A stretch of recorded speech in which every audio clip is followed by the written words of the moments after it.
Hey everyone, whether you're a dad, a husband in your 30s, or just someone gaming late at night, I know how precious those quiet gaming moments are. In this video, I'm taking a closer look at Highguard using my dad review system. Here's what we're going to do. We'll check how the game handles saving and offline play, how stressful or difficult it is, how long sessions last and how progress feels, how accessible the game is, and finally, its overall quality and story. How are we going to do it? By diving in, playing it like we would in real-life late-night sessions, and breaking it down step by step. And why are we doing this? To help you decide if this game is actually worth your limited gaming time without any wasted hours? Let's get into it. So let's talk about Highguard. On paper, this game sounds like the ultimate hybrid. It's a competitive PvP raid shooter that mashes together hero abilities, survival mechanics, and objective-based combat. It's built by ex-devs from Apex Legends and Titanfall, and man, you can really feel that polish in the movement. It sounds fresh, it sounds exciting. But if you are a dad or just a busy adult with real-world responsibilities, the question is not whether the game is cool. The question is, does it actually fit into your life? Before we dive into my 5 key points, let us talk shop. I have put a couple of hours into Highguard now, and the footage you are seeing was captured on PS5. Into lands uncharted and dangers untold.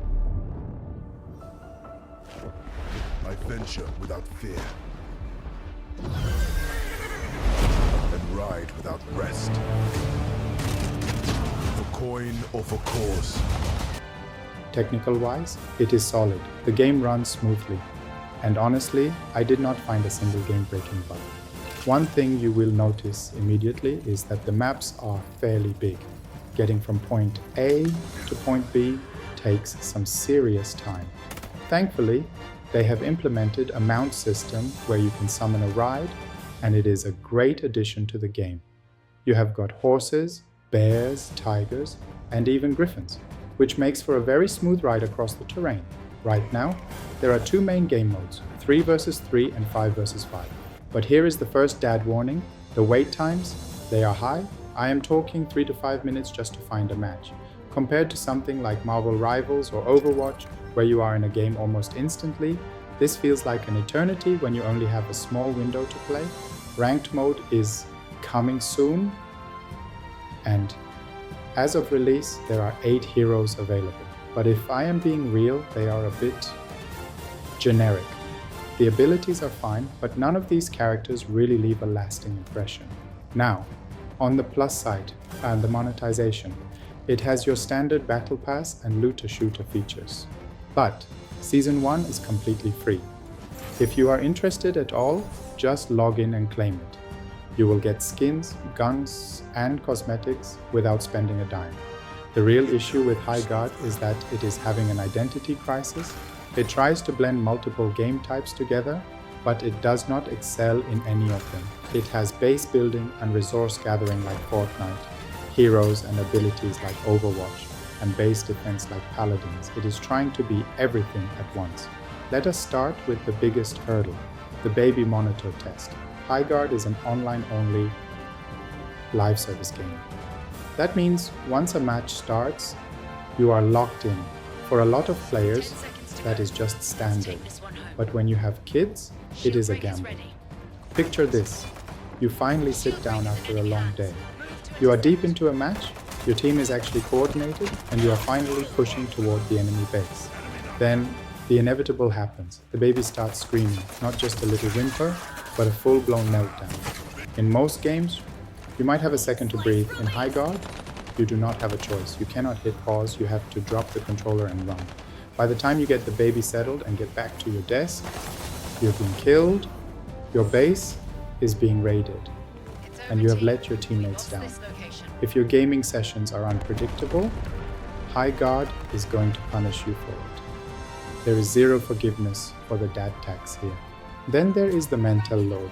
Highguard is not a game where you can just turn your brain off and click on pets. It is a multitasking marathon. You have to manage base defenses, mine for crystals, and time your raids, all while watching the map like a hawk. You have to understand phrases like fortified chin, where you reinforce walls like you are playing Siege. Then you move into the gear phase, which is essentially a high-stakes scavenger hunt on horseback. If you are coming home tired after a 10-hour shift, this can feel like more work rather than a way to relax. You are not just playing, you are managing a project. The stress levels are also worth noting. In most shooters, if you play well for 20 minutes, you feel a sense of accomplishment even if you lose the final fight. Highguard is different. You can be dominating the entire match, but if the enemy team sneaks a Shieldbreaker sword to your base and hits your anchor stone, it is game over. One well-executed raid can end the match in seconds, wiping out all that progress you worked so hard for. When your gaming time is limited and precious, that kind of sudden loss feels brutal, and we need to talk about the clock. The matches last around 15 to 25 minutes. That sounds reasonable, but when teams are evenly matched, these sessions can stretch toward 45 minutes or even an hour. You might sit down expecting a quick round before bed, only to realize you are trapped in a long, sweaty siege with no easy exit. For the PC dads, there is another catch. If you prefer gaming on a Steam Deck while sitting on the couch near the family, you are out of luck. Highguard requires strict security like Easy Anti-Cheat, TPM 2.0, and Secure Boot. This has completely blocked out Linux and Steam Deck players. Unless you are tethered to a Windows desktop, you are likely not playing this game. Progression also feels like a mixed bag. You do get to keep your cosmetics and your mounts, which is great for that long-term sense of growth. However, the in-match progression can be a headache. All the weapon and armor upgrade you spend 30 minutes looting will reset as soon as the match ends or you die.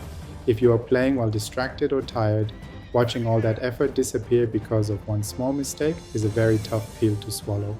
The world of Highguard is visually beautiful, and the lore of the arcane gunslingers is genuinely interesting. But let's be real, you aren't here for the story. The gameplay is front and center. It is a high-octane, demanding commitment. So, what is the final verdict for the busy parent?